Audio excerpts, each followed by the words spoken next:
चक्षुरुन्मीलितं येन तस्मै श्रीगुरवे नमः।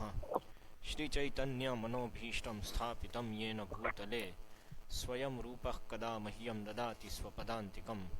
वन्देऽहं श्रीगुरोः श्रीयुतपदकमलं श्रीगुरून् वैष्णवांश्च श्रीरूपं साग्रजातं सहगणरघुनाथान्वितं तं सजीवं साद्वैतं सावधूतं परिजनसहितं कृष्णचैतन्यदेवं श्रीराधाकृष्णपादान् सहगणललिता विशाखान्वितांश्च श्रीकृष्णचैतन्य प्रभु नित्यानंद श्री अद्वैत गदाधर श्रीवासादि गौर भक्तवृंद। हरे कृष्णा कृष्ण कृष्ण हरे हरे, हरे राम राम राम हरे हरे। ओम नमो भगवते वासुदेवाय। ओम नमो भगवते वासुदेवाय। ओम नमो भगवते वासुदेवाय। ओम नमो भगवते वासुदेवाय। ओम नमो भगवते वासुदेवाय। ओम नमो वासुदेवाय।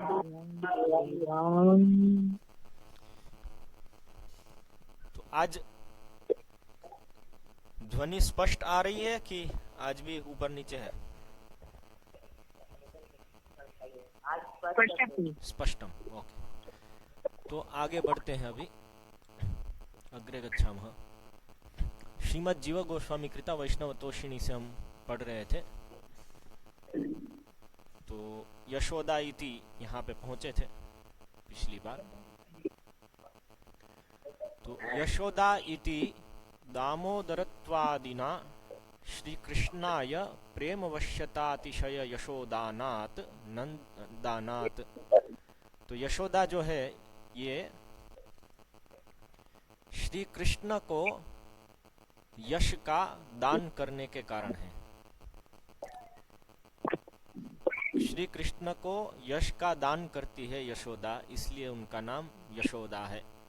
यशहदा, यह यशह क्या बोलते हैं? दानाती, दानाती क्या बोलते हैं? ददाती, सा यशोदा, या यशह ददाती सा यशोदा, उस तरह से यशोदानाथ तो कृष्ण को यश प्राप्त कराती है। क्या यश? तो प्रेम वश्यता अतिशय रूपः। रूपः बोलेंगे, यश, यश कौन सा है? ये स्त्रीलिंग है, पुल्लिंग है, नपुंसकलिंग है? यश,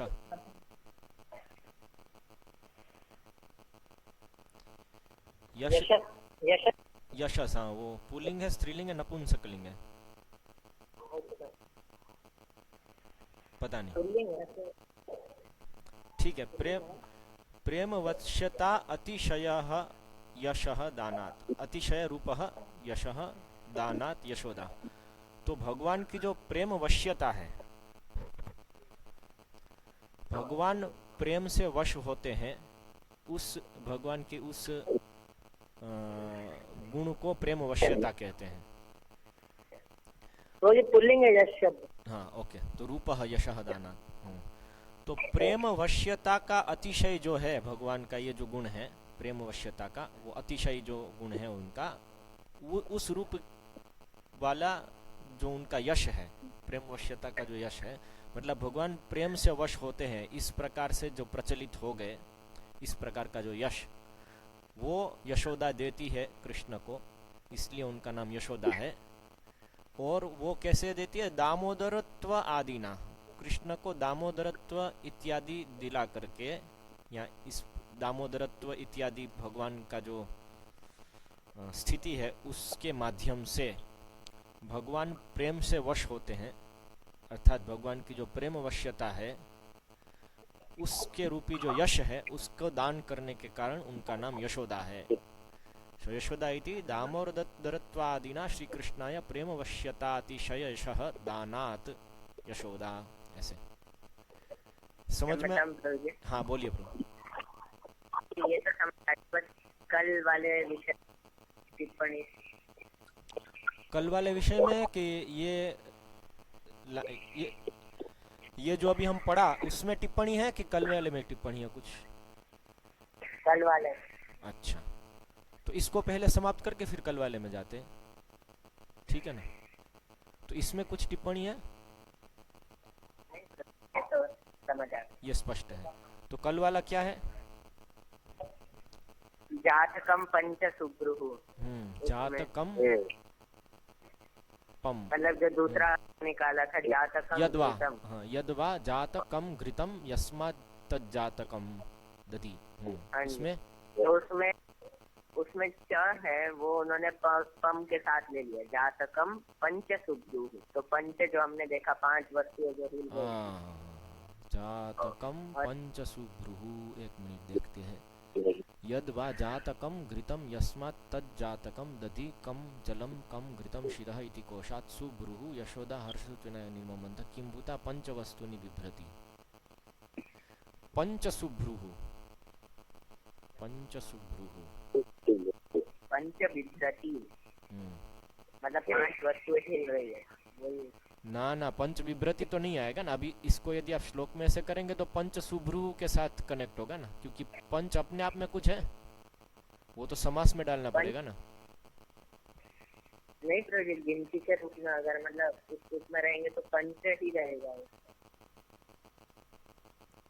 तो पंच कहाँ लगेगा? जैसे यहाँ सुधर एक को उसमें दिया है कि कीदृशी पंच बिभ्रति वासः कुटयुगम कंकणौ कुंडले वस्त्रम च। तो पंच को बिभ्रति के साथ उन्होंने जोड़ा। पंच बिभ्रति 5 हिलती हुई। बिभ्रति का अर्थ हिलती हुई होता है कि हिलाती हुई होता है?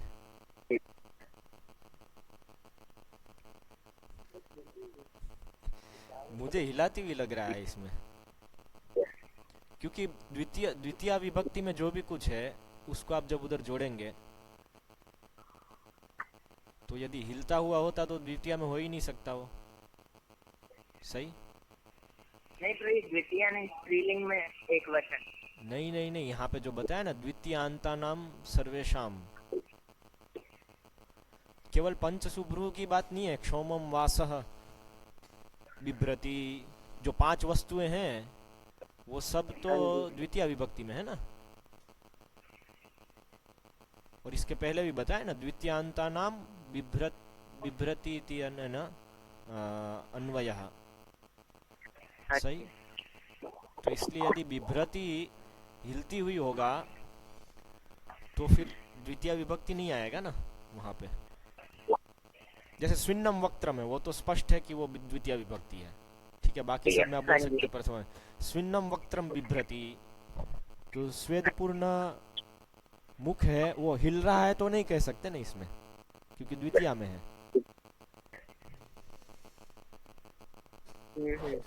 तो इसलिए हिलाता हुआ होगा ना, हिलाती हुई होगा। और हिलाती हुई मतलब यशोदा। तो हिलाती हुई मतलब देखिए इसमें इस तरह से आएगा, रज्जु आकर्ष श्रम, रज्जु आकर्ष के श्रमेण, रज्जु आकर्ष श्रमेण, ये 5 चीजें हिला रही है यशोदा। ये 5 चीजें हिलाती हुई मंथन कर रही है। रज्जु आकर्ष कुछ धातु हैं जो करवा रही हैं, उसमें भी कर रही हैं, यही धातु लगती है, ऐसा पड़ा था। अच्छा हो सकता है, पता नहीं, मुझे तो बिभ्रति धातु का कुछ पता ही नहीं, बिभ्रति का क्रियापद से क्या होता है। लेकिन जो लॉजिक लगाने से तो यही दिख रहा है, ग्रामेटिक लॉजिक लगाने से भी, क्योंकि यदि द्वितीय विभक्ति वाला वहां से जोड़ेंगे सब 5 को तो फिर वो हिलता हुआ नहीं हो सकता ये सब।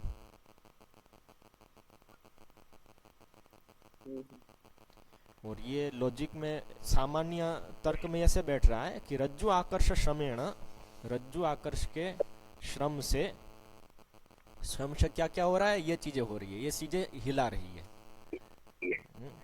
और ये चीजें हिलाती हुई मंथन हो रहा है, मंथन कर रही है ऐसे। हाँ जी, तो पंच जो है वो भी द्वितीय में पंच ही रहेगा, उसका रूप जो पंच का रूप पंच रहता है, ठीक है।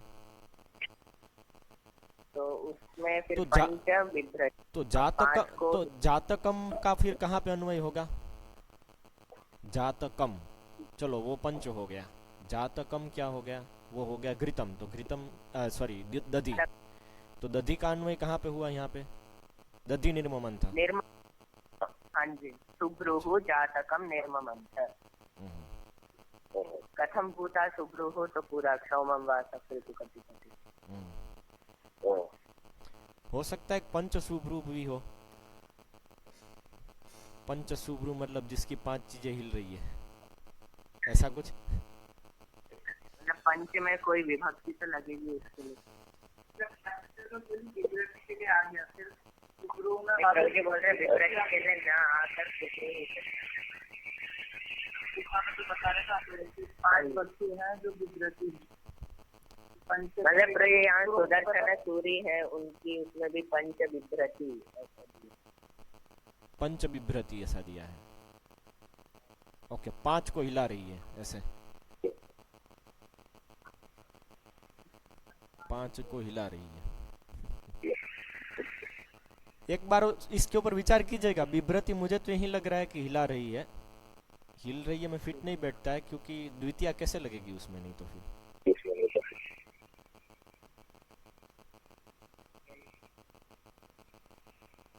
हिल रहा है तो फिर वो वहां पे प्रथमा होना चाहिए। ठीक है, इसके ऊपर विचार कीजिए। और मैं इसके ऊपर विचार कर रहा था कल, इसलिए मुझे विचार आया। चलिए आगे बढ़ते हैं। यशोदा इति दामोदरत्वादिना श्री कृष्णाय प्रेम वश्यतातिशय यशः दानात् नंदस्य रोहिणी इति अर्धांगत्वात् तेन तस्यापि महात्म्यम अवगंतव्यम इति बोध्यते। ये इसका अर्थ क्या होगा? रोहिणी इति अर्धांगत्वात्, रोहिणी जो है उनके रोहिणी इति अर्धांगत्वात् तेन केन अर्धांगत्वेन, तो त्वेन लिख देना चाहिए, तस्यापि महात्म्यम अवगंतव्यम इति बोध्यते। ये मुझे ठीक से समझ में नहीं आया है, लेकिन शायद ऐसा कुछ कहना चाह रहे हैं कि रोहिणी भी अर्ध अंगत्व होने के कारण, अर्धांगत्वात्, इससे उसका भी महात्म्य जानना चाहिए। मतलब यशोदा का यशदान करने के लिए जो कृष्ण में दामोदरत्वादि से यशदान करने से यशोदा है, तो उसी प्रकार का महात्म्य रोहिणी का भी जानना चाहिए, क्योंकि अर्धांगत्व है उनका, इसलिए इससे रोहिणी का भी महात्म्य अवगंतव्यम इति बोध्यते, इस प्रकार से समझ में आता है। ऐसा लिख रहे हैं कुछ, मुझे समझ में नहीं आया। मुकुंद, और क्या है इसका, कुछ है ऐसा कोई लग रहा है? जो शब्द है उससे बता रहे हैं क्या? यशोदा का तो अर्थ वर्णित किया, और फिर आगे जो नंद गेहिनी शब्द उपयोग हुआ उसका अर्थ बता रहे कि नंद गेहिनी। अच्छा, हाँ, नंदस्य रोहिणी इति अर्धांगत्वात् तेन तस्यापि महात्म्यम अवगंतव्यम इति बोध्यते। तो नंद गेहिनी है, उससे रोहिणी का भी महात्म्य पता चलता, रोहिणी का भी महात्म्य दिखता, तेन इति बोध्यते। मतलब ऐसा बोध दे रहे हैं कि अर्धांगत्व के कारण रोहिणी का भी महात्म्य जानना चाहिए, इससे नंदगेहिनी से, नंदगेहिनी शब्द से, ऐसा। हाँ जी, मतलब यशोदा तो है जो कृष्ण को यश देने के कारण, और नंद गेहिनी होने के कारण रोहिणी का भी।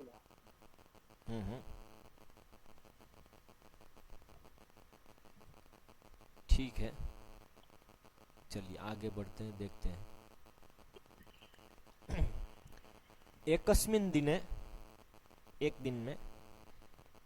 दिन गृहदासीषु यावद गृहकर्माधिकारिणीषु, गृहदासीषु शब्द, यावद गृहकर्माधिकारिणीषु, कि जहां तक गृह कर्म का अधिकार है उसको करने वाली के, ये सती सप्तमी है इसलिए समझना है, हिंदी में ठीक से ट्रांसलेट नहीं होगा उसका।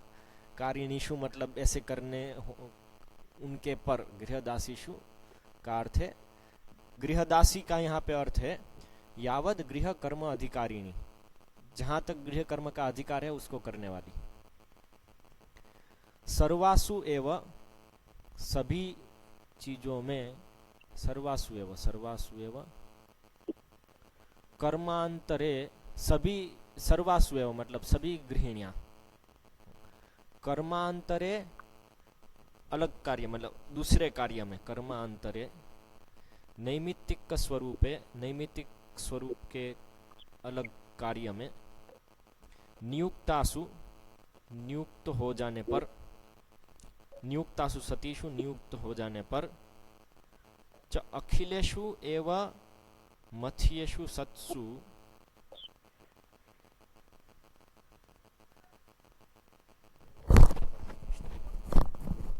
अखिलेषु एव मथ्येषु मथ्य मतलब जिसको मंथन करने वाला है उसको मथ्य कहते हैं सही। हाँ जी प्रभु जी, मतलब मंथन करने के सारे वस्तुओं में से दधि एकम दधि एकम। सतीषु च अखिलेषु मथ्येषु, अभी यहाँ पे सतीषु पे सती सप्तमी समाप्त हो गई। अखिलेषु मथ्येषु सत्सु दधि एकम ममंथ, तो सभी मंथन करने वाली वस्तुओं में मतलब सभी मंथन करने वाला जो दही है उसमें एक दही दधि एकम ममंथ। अखिलेषु मथ्येषु सत्सु दधीषु की जो भी बोलते हैं उसको एकम ममंथ, एक का मंथन किया। तो ये सब अधिष्ठान सप्तमी है। सभी मंथन करने वाले दही में से एक भाग का मंथन किया ममंथ। हाँ जी, अच्छा पुत्र से। समझ में आया अतुलानंद? हाँ जी समझ में आया ना? हाँ जी हाँ जी। नहीं तो लड्डू लेके बैठना कल, समझ में नहीं आए तो लड्डू खाने का। क्या? लड्डू खाने का, लड्डू। समझ में नहीं आए तो लड्डू खाने का, ताकि शुगर से थोड़ा बुद्धि बढ़े। ममंथ, ठीक है। तच्च पुत्र श्रेय निबंधन इज्या निवेद्याय। तच्च पुत्र श्रेय निबंधने निबंधन इज्या निवेद्याय, ऐसा कुछ है। हाँ जी प्रभु जी। इज्या निवेद्याय निवेद्याय ओ निवेद्याय है, मतलब निवेद्याय है, निवेद्य करने के लिए, आहुति निवेदन के लिए। हाँ हाँ निवेद हम जो भगवान को अर्पण करते हैं उसको नैवेद्य कहते हैं, सही। वो निवेद से आता है इस तरह से। क्या निवेद्य मतलब में जो अर्पित करते हैं। तो इसलिए पुत्र श्रेय, पुत्र के श्रेय से संबंधित इजिया जो है अर्थात पूजा जो है उसमें निवेदन करने योग्य, उसमें निवेदन करने के लिए अर्थात खिलाने के लिए, ऐसा समझिए ना। क्योंकि यशोदा माता जो खिलाती है वो भी तो इजिया है, वो पूजा है भगवान की। जैसे हम भगवान को अर्पण करते हैं उस प्रकार से अर्पण कर रहे हैं। हो सकता है कि वो झापट मार के खिला रही हो भगवान को और हम खुद झापट खा करके फिर खिला रहे हो, ऐसा हो सकता है। लेकिन है वही भगवान की इजिया है, पूजा है, हमको भले दिखे नहीं हो। इस तरह से पुत्र श्रेय निबंधन इजिया निवेद्याय पुत्र उपभोगाय, पुत्र के उपभोग के लिए। च ज्ञेयम, तो ये जो मंथन है वो पुत्र के तच्च मतलब ये जो मंथन है वह पुत्र श्रेय निबंधन इज्या निवेद के लिए है, पुत्र के उपभोग के लिए भी है, ऐसा जानना चाहिए। च ज्ञेयम, इसको इस तरह से जानो या ऐसे इस प्रकार से जानो, इसको जानना चाहिए इसको। तया तस्य एव सर्व उपादयत्वेन गृहीतत्वात्, तो उसके द्वारा यशोदा के द्वारा तया तस्य एव सर्व उपादयत्वेन, उसका ही अर्थात कृष्ण का ही सर्व उपादय सर्वोपादेय, उपादेय मतलब हेय और उपादेय दो होता है ना। तो हेय मतलब क्या, उपादेय मतलब क्या?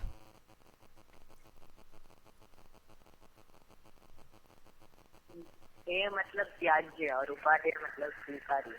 उपादेय मतलब स्वीकार्य, या हाँ उपादेय मतलब स्वीकार करने योग्य ऐसा कह सकते, लेकिन अच्छा, हेय मतलब बुरा, निंद्य, उपादेय मतलब जो अच्छा है, जो श्रेयस्कर है, उसको उपादेय कहते हैं। श्रेयस्कर होने के कारण स्वीकार्य है और बुरा होने के कारण निंद्य है, त्याज्य है, निंद्य होने के कारण त्याज्य है। इसलिए सर्व उपादयत्वेन गृहीत्वात्, तो तया अर्थात यशोदा के द्वारा, उसी का अर्थात कृष्ण का ही सभी प्रकार से उपादयत्वेन, कृष्ण को सभी प्रकार से उपादयत्वेन गृहीतत्वात्, कृष्ण को वो सभी प्रकार से अच्छा मिले, इस प्रकार से उन्होंने कृष्ण को लिया है। इसलिए यहाँ एक मिनट, तस्य एव सर्वोपादयत्वेन गृहीत, यहाँ पे ऐसा नहीं है, तस्य कृष्ण को लगेगा, या तो फिर ये दधि से उत्पन्न, तया तस्य, हाँ दधि, दधि को भी लगेगा ना, यहाँ पे दधि को लगेगा ना तस्य। मुकुंद,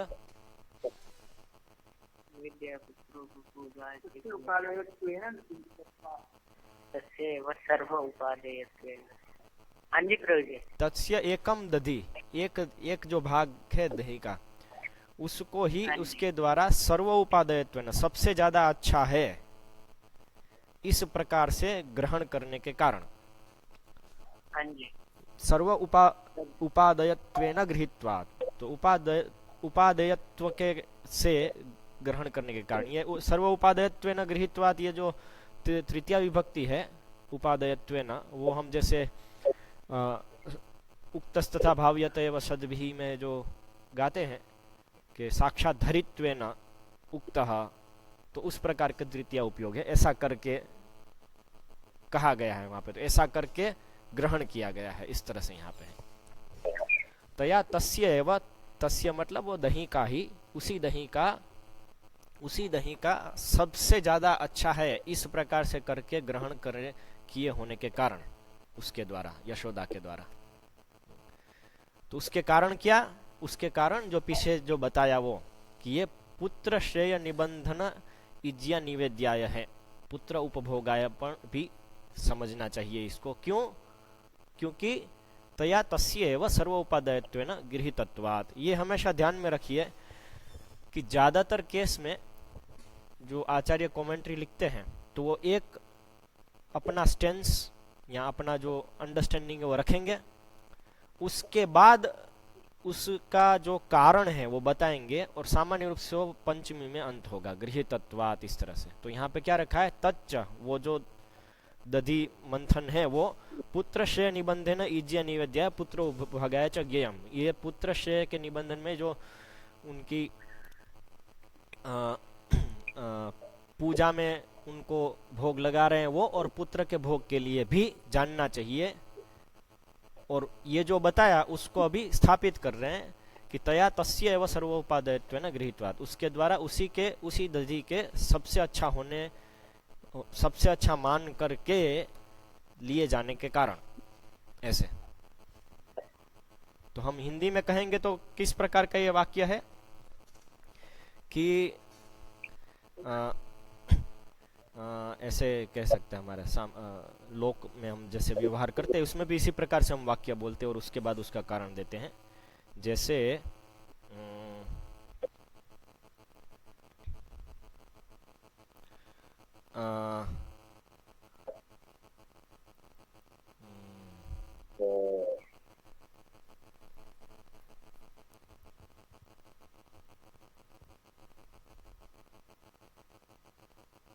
कोई वाक्य बनाओ ना मुकुंद हिंदी में इसी प्रकार का।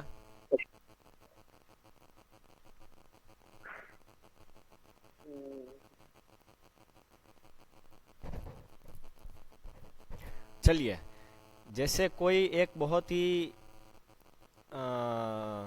लोभी तो नहीं कह सकते, सेल्फिश क्या बोलेंगे, स्वार्थी आदमी है, ठीक है, और उसने 4 वस्तु में से एक सिलेक्ट की कुछ, ठीक है, तो हम क्या कहेंगे, वो वस्तु सर्वोत्कृष्ट होनी चाहिए, वो वस्तु सर्वोत्कृष्ट है, सर्वोत्कृष्ट है, सबसे ज्यादा महंगी है। चार में से हमको किसी की कीमत नहीं पता है, लेकिन क्योंकि हमको पता है कि ये जो आदमी है वो बहुत ही स्वार्थी है, तो चार में से एक उठाइए तो ये वस्तु की कीमत बहुत ज्यादा होनी चाहिए, क्योंकि ये आदमी ने इसको उठाया है। समझ रहे? तो इस प्रकार का वाक्य रचना हम करते हैं ना, ये वस्तु सबसे ऐसी होनी चाहिए क्योंकि ये इसने उठाया है। तो इसी तरह से यहाँ पे उस प्रकार की वाक्य रचना आपको बार बार मिलेगी। इसको ऐसे भी, सामान्य रूप से ऐसे भी रख सकते थे, यदि हम पुस्तक लिखने की दृष्टि से रखते हैं तो हम पहले कारण बताते, क्योंकि इसने उठाया है इसलिए ये सबसे ज्यादा कीमत वाला होगा, सबसे, ये वस्तु जो सबसे ज्यादा कीमत वाली होगी। तो ये जो बताया इसको हम ऐसे भी रख ही सकते थे, नहीं तो कि तया तस्यैव सर्वोपपादयत्वेन गृहीत्वा तत् पुत्र श्रेय निबंधन ईज्य विद्याय पुत्रोपभोगाय च ज्ञेयम्, इस तरह से भी रख सकते थे, लेकिन हम इस तरह से नहीं पाते। सामान्य रूप से आचार्यों की शैली यही है कि कारण बाद में देते हैं इस तरह से, और सप्तमी विभक्ति में पंचमी विभक्ति में समाप्त करते हैं उसको। अतएव निहि, अतएव निहि, तो यहाँ पे निर्ममंथ है ना, अतएव निहि, इसीलिए निहि उपयोग किया है। निष्ठिततया ममंथ, निष्ठिततया महमंथ, निष्ठिततया का मुझे कुछ भी अर्थ नहीं पता है, लेकिन निष्ठितता का अर्थ में यहाँ पे गेस कर रहा हूं कि सबसे श्रेष्ठ है, उस तरह से, या सिलेक्टेड, ऐसा कुछ अर्थ होना चाहिए। निष्ठितता का अर्थ क्या होता है?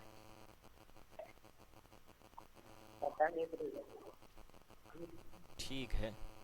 अच्छा, मेरे पास एक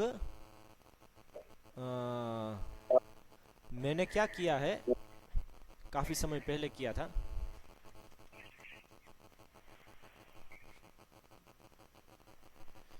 भक्ति वेदांत वेदाबेस से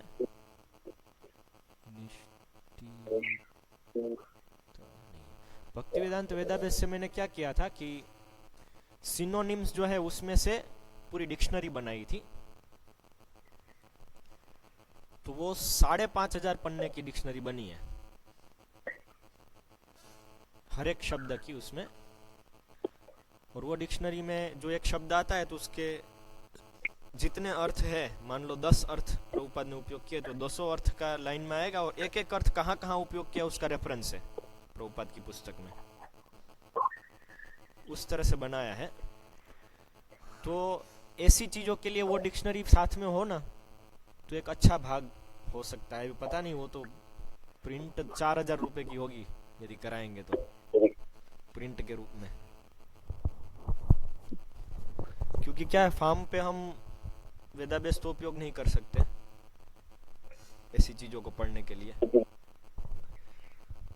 तो आप लोग पूछिएगा एक बार नंदग्राम में कम से कम कि क्या करें, इसको प्रिंट कराएं नहीं कराएं, क्या करें, करनी चाहिए।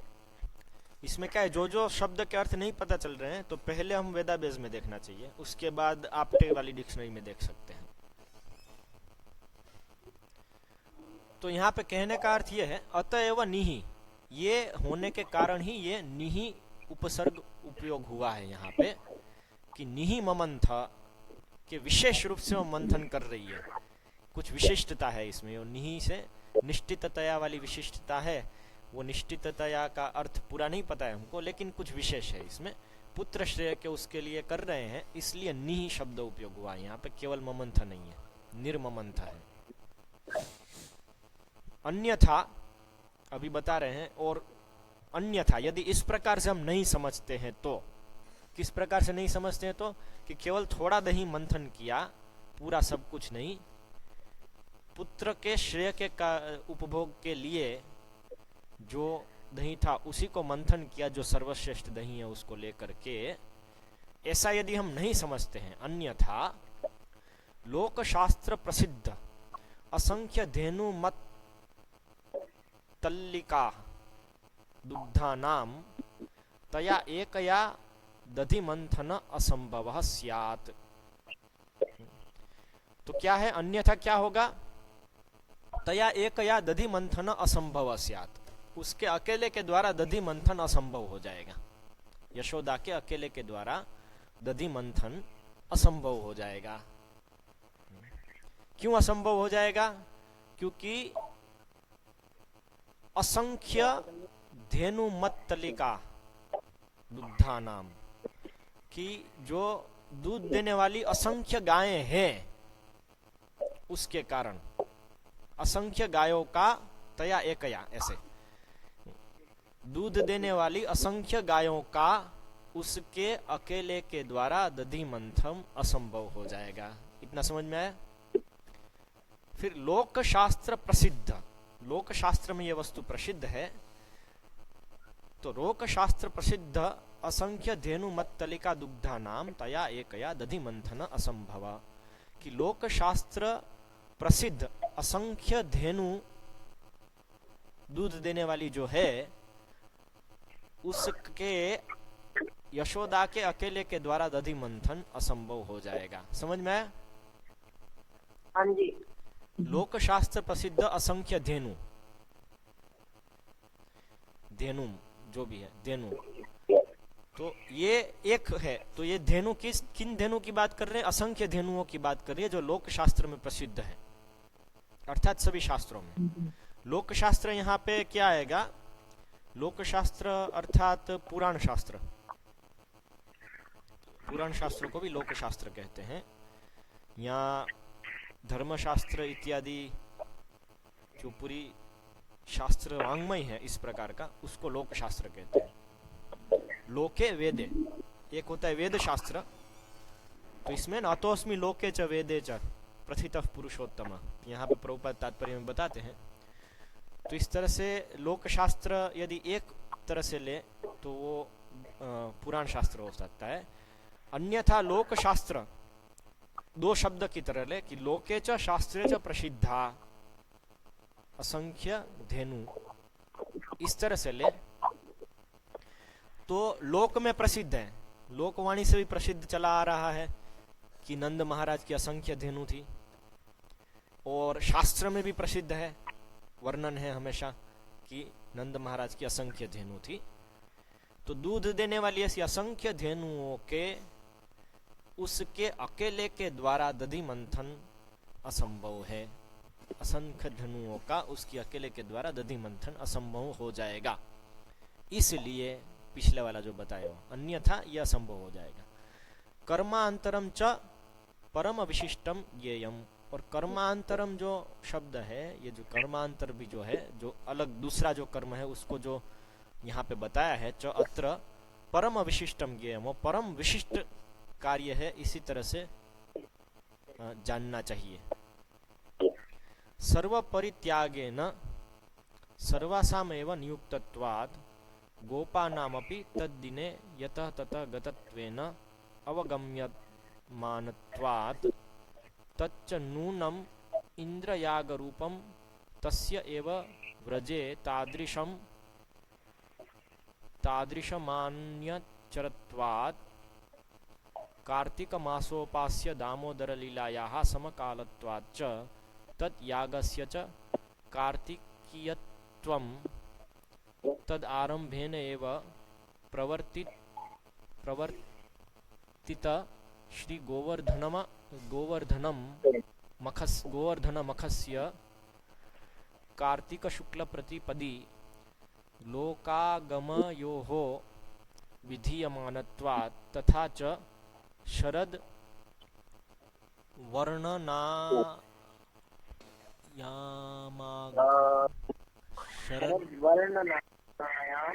अग्रपण शरद वर्ण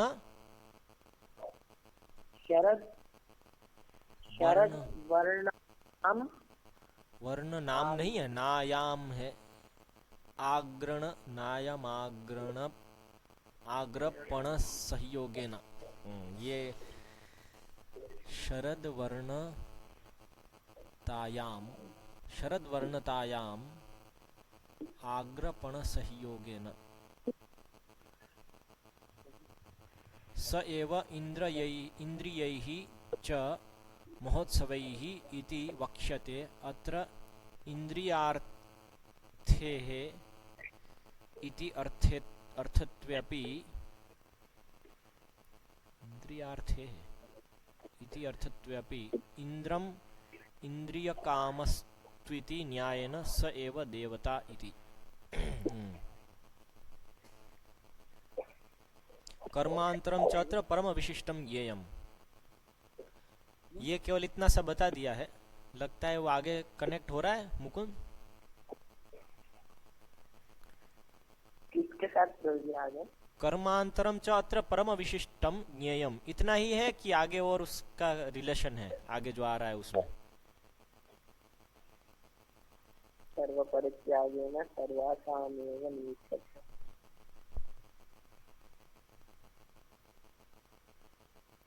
कनेक्टेड है, त्वात है ना पीछे, नियुक्तत्वात्।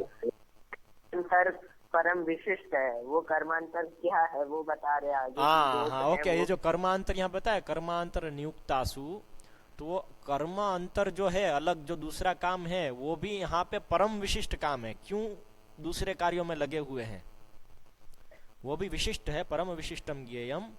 तो वो विशिष्टता क्या है वो बता रहे हैं कि सर्व परित्यागेन, सब कुछ बाकी सब काम छोड़ने से या छोड़ के, क्या बोलते हैं, सर्व परित्यागेन सर्वासाम एव नियुक्तत्वात्।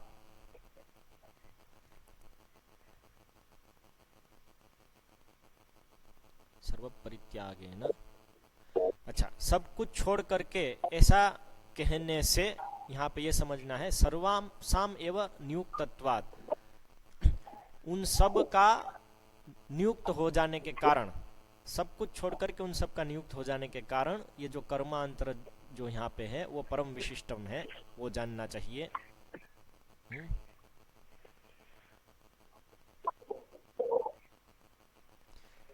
यहाँ पे सर्व परित्यागे न उस तरह से उपयोग हो सकता है ना कि सब कुछ छोड़ करके,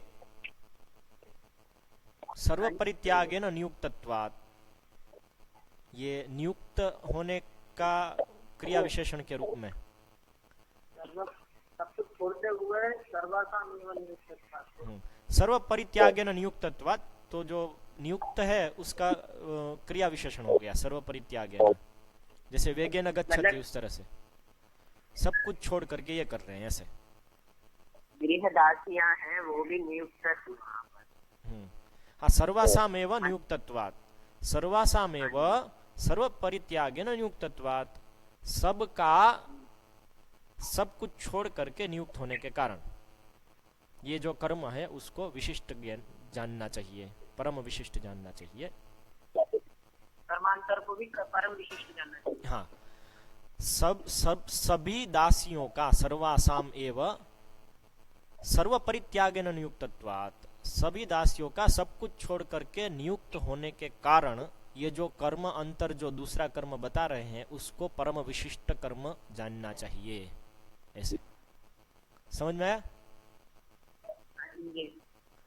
फिर गोपानामपि, गोपो का भी तद्दिने यतः ततः गतत्वेन अवगम्यत मानत्वात्, और उस दिन, किस दिन, ये दिन, तद्दिने गोपानामपि, गोपो का भी यतः ततः गतत्वेन अवगम्यत मानत्वात्, इधर उधर जा रहे हैं इस प्रकार का जानने में आता है। क्योंकि आगे जो श्लोक यहाँ आएगा चीजें वर्णन, उसमें शायद ये सब पता चलता है कि गोप भी इधर उधर गए हुए हैं उस समय, समझ रहे हैं?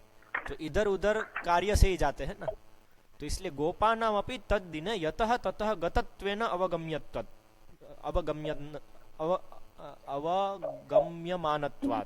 तो अवगम्यमानत्व मतलब पता चल रहा है, अवगमनम भवति, उस तरह से। तो अलग अलग जगह पे गए हुए हैं इस प्रकार से पता चलता है गोपों का भी उस दिन में, इसलिए भी।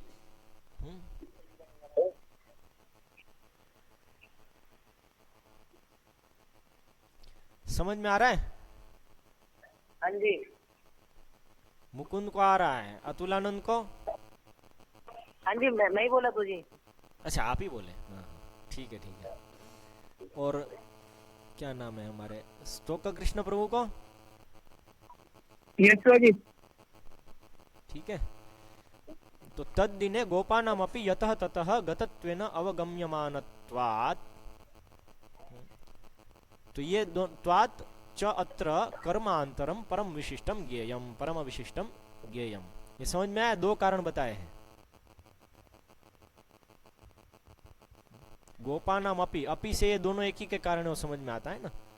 देखो, कर्म यहाँ पर परम विशिष्ट है ऐसा जानना चाहिए, क्योंकि सब कुछ छोड़ करके सभी स्त्रियां नियुक्त हो गई थी इसलिए, और गोप लोग भी उस दिन इधर उधर जा रहे हैं इस प्रकार से जाना जाता है इसलिए। समझ में? तच्च, गोपियाँ छोड़कर नियुक्त हो गई। हाँ, नियुक्त हो गई थी इसलिए, और गोप लोग भी उस दिन इधर उधर जाते हुए जा रहे हैं इस प्रकार से जानने में आता है इसलिए। अब किस कार्य में वो आगे बताएंगे। कौन? कर्मांतर क्या है विशेष, वो आगे बताएंगे, वो देखेंगे ना। अभी आगे तो आज नहीं आने दीजिए, अभी सस्पेंस रखा है ना, विशेष है अभी, विशेष है। अब अभी आप ये समझ गए तो अभी क्या विशेष हो आगे देखते हैं। तच्च, तो वो क्या है? तच्च नूनम इंद्रिय याग रूपम, तो वो क्या है? निश्चित रूप से इंद्रिय याग रूप कर्म है। बता दिया, इंद्र याग रूप, इंद्र याग रूप कर्म है। तो इंद्र का जो यज्ञ करना था उस रूपी कर्म की यहाँ पे बात हो रही है, उसमें लगे हुए हैं सब कुछ छोड़ करके सब। समझ में आया? जी। तत्कर्म च इंद्र याग रूपम, नूनम मतलब निश्चित, इस तरह से। तस्य एव, अभी कैसे बोलते हैं? ये है तस्य एव व्रजे तादृशमान्य चरत्वात्, उसी का, तस्य मतलब इंद्र याग का ही व्रज में उस प्रकार से, तादृश्य मान्य चरत्वात्, उस प्रकार, उस स्तर पे या उस प्रकार से चरण अर्थात प्रैक्टिस किया जाना होता है। प्रैक्टिस इंग्लिश में क्या प्रैक्टिस बोलते हैं? चरण संस्कृत में चरा बोलते हैं, मतलब क्रिया, उसको क्या बोलते हैं? अपनाने के कारण या करते किए जाने के कारण या चरत्वात। समझ में आ रहा है? तादिश्य माना चरत्वात, चर्या मतलब उसको करना, उसको करना।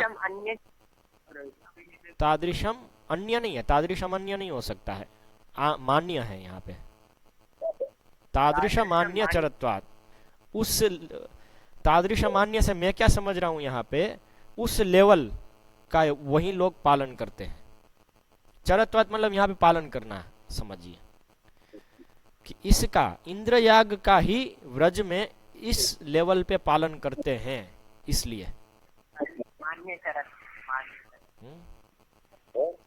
पालन करते हैं, चर का अर्थ पालन करते हैं यहाँ पे होना चाहिए। तो उसका ही अर्थात इंद्र याग का ही व्रज में, क्योंकि व्रज विशेष में ये लीला हो रही है, तो व्रज विशेष की बात हो रही है, तो इतना स्तर पे इंद्र याग का ही व्रज में पालन होता है इसलिए। इंद्र याग का ही इस स्तर पे तादृश मान्य चरत्व इंद्र याग का ही है व्रज में इसलिए।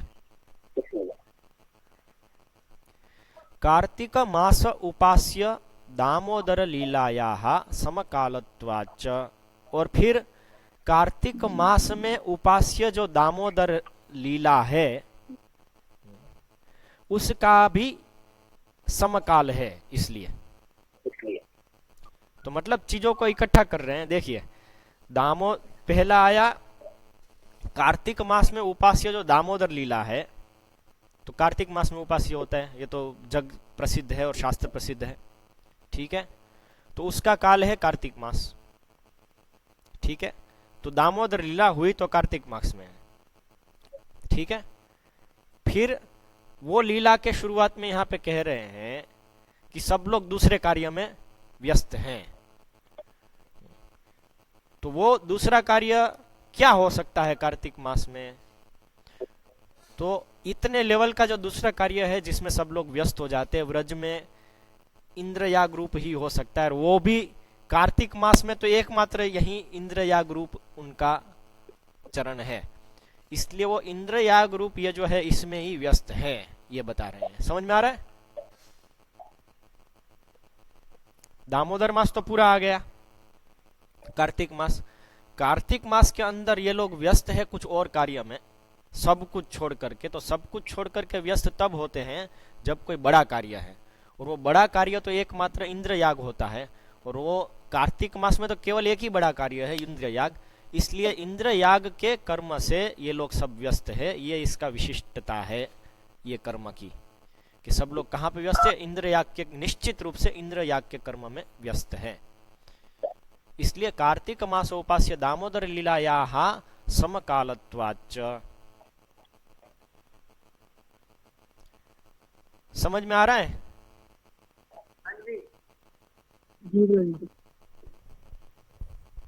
अतुलानंद समझ में आया? हाँ, ठीक है। अभी देखिए क्या लॉजिक रखा जीव गोस्वामी ने, इस तरह से वो निर्णय पे आ रहे हैं कि ये दिवाली का दिन था। इस लॉजिक से निर्णय पे आ रहे हैं कि ये दिवाली का दिन था। जो पीछे वंशीधर ने केवल थोड़ा बता दिया, समकालत्व ही बताया केवल, बाकी सी चीजें इतनी नहीं बताई। यहाँ पे वो जीव गोस्वामी विस्तार में कर रहे हैं। तत् यागस्य च कार्तिक्रियत्वं तद आरंभेन एव प्रवर्तित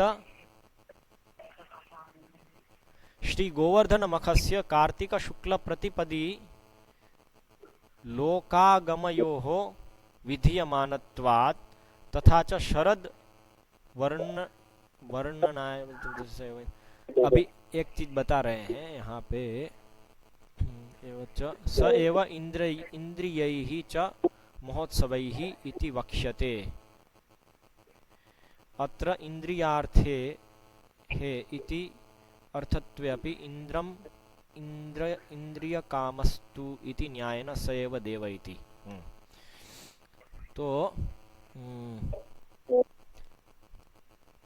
तद यागस्य, उस याग का मतलब इंद्र याग का, उस याग का भी, तद यागस्य च कार्तिकीयत्वम, उस वो यज्ञ भी, इंद्र यज्ञ भी कार्तिक में है, उसका कार्तिकीयत्व बोलते हैं उसको, कि कार्तिक में उसको किया जाता है। तो उस यज्ञ का क्वालिटी क्या हो? कार्तिकीयत्वम, उसका कार्तिकीयत्व है इस यज्ञ का, अर्थात उसको कार्तिक में किया जाता है।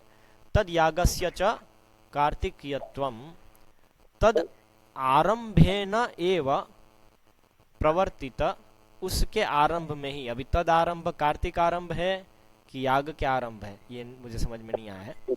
तद आरंभेन एव प्रवर्तित श्री गोवर्धन मखस्य, उसके आरंभ में ही प्रवर्तित है जो श्री गोवर्धन मख, गोवर्धन याग, गोवर्धन यज्ञ। कार्तिक शुक्ल प्रतिपदी, वो कार्तिक शुक्ल प्रतिपद में जो होता है, लोक आगमयोः विधीयमानत, तो लोक के द्वारा और आगम के द्वारा विधीयमानत होने के कारण, अर्थात लोक में भी इसी प्रकार से है कि जो गोवर्धन यज्ञ है, गोवर्धन पूजा जो है, वो कार्तिक शुक्ल प्रतिपदा में लोक व्यवहार में भी पाते हैं, और आगम में भी इसी प्रकार से बताया गया है।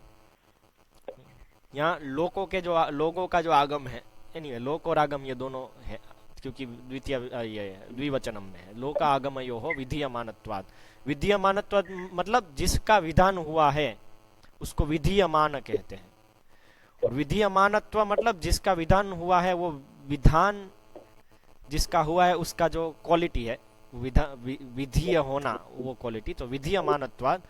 तो उस याग के विधीयमान होने के कारण कब विधीयमान होने के कारण? कार्तिक शुक्ल प्रतिपदा में विधीयमान होने के कारण। किसके? गोवर्धन याग के। तो तद आरंभेन एव कार्तिकत्वम तदारंभेन। तो अभी इसमें ये गोवर्धन पूजा जो होती है वो कार्तिक शुक्ल प्रतिपदा में होती है, सही? शुक्ल प्रतिपदा मतलब पूर्णिमा अंत। एक मिनट। अमावस्या आचार्य हाँ, अमावस्या अंत। शुक्ल प्रतिपदा मतलब अमावस्या अंत। दीपावली के अगले दिन, दीपावली के बाद वाले दिन, सही है। तो अभी हम लोग कार्तिक मास कब से बनाना शुरू करते हैं?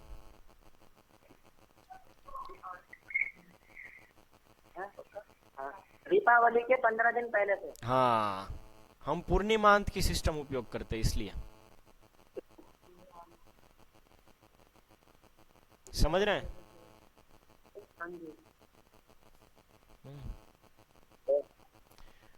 तो यहाँ पे अमांत की सिस्टम बता रहे हैं क्योंकि कार्तिकीयत्वम तद यागस्य च कार्तिकीयत्वम तद आरंभेन एव, उसके आरंभ में ही, इस तरह से बता रहे हैं। कार्तिक के आरंभ में ही प्रवर्तित श्री गोवर्धन मखस्य कार्तिक शुक्ल प्रतिपदी लोक आगमयोः विधीयमानत्वात्।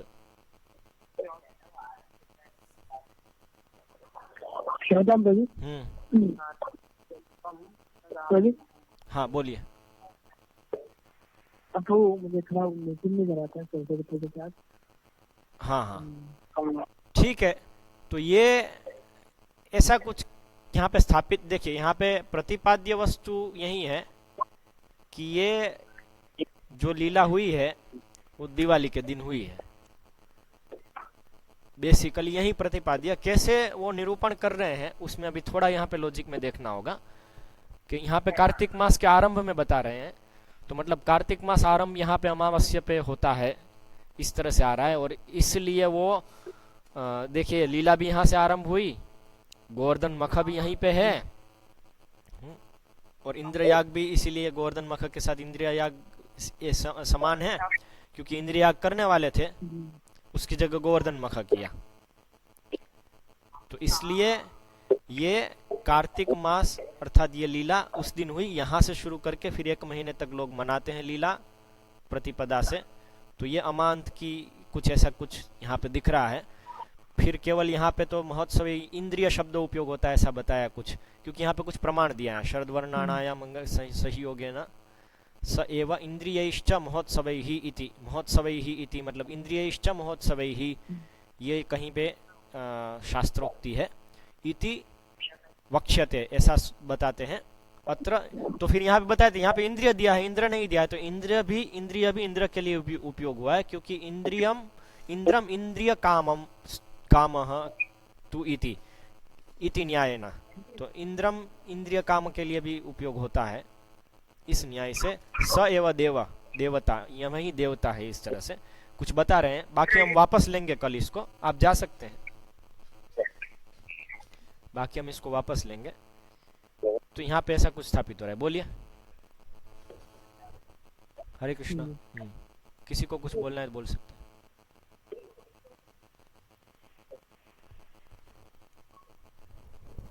तो जी बोलो।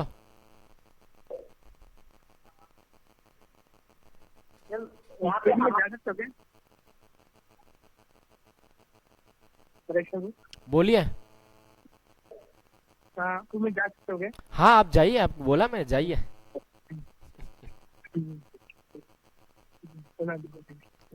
हरे कृष्णा।